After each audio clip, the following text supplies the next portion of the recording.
y a un mois, jour pour jour, Paris était touché en plein cœur. Plusieurs attentats quasi simultanés frappaient la capitale. Parmi les sites touchés, le petit Carillon. C'est là qu'on retrouve Olivier Lerner. Olivier, bonsoir. Et l'atmosphère est toujours aussi pesante après ces 4 semaines passées. Oui, alors j'ai quitté le quartier de la Tour Eiffel et je me suis rendu donc dans le 10e arrondissement rue Alibert.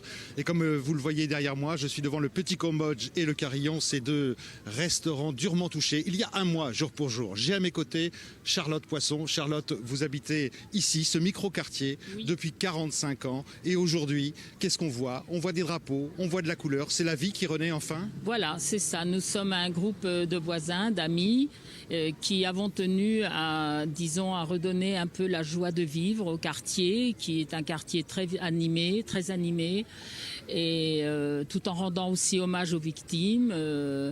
Mais il faut absolument que la vie reprenne.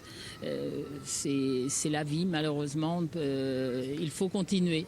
Alors on est tout à côté d'une école et cette école aujourd'hui est transformée en bureau de vote. Est-ce que les habitants du quartier, vos amis et vous-même, vous avez voté aujourd'hui? Est-ce que les attentats ont eu une influence sur votre bulletin de vote? Sur le mien, non. Absolument pas. Je me laisse pas manipuler et je pense que les gens ont peut-être voté d'une certaine façon au premier tour, mais je pense qu'au deuxième tour, les Français, c'est dans leur nature. Au départ, ils aiment bien exprimer leur ras-bol de ce qui ne va pas, mais ensuite, ils se ressaisissent pour rester manifestement dans leurs opinions qu'ils ont au départ. La rue Alibert, la rue Bichat, où nous nous trouvons, donc reprend des couleurs. Aujourd'hui, il était temps. Il était temps, absolument. Nous avons hâte que le Carillon et le Petit Cambodge rouvrent leurs portes. Normalement, ça doit se faire, je l'espère, pour au plus tard, début janvier.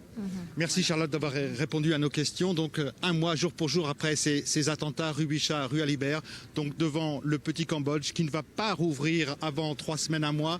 Le Carillon, lui, annonce une réouverture ces prochains jours, dans une dizaine de jours. C'est une bonne nouvelle. Il était temps effectivement que la vie reprenne ici, dans ce micro-quartier cosmopolite, très sympathique, très ouvert, très vivant de Paris.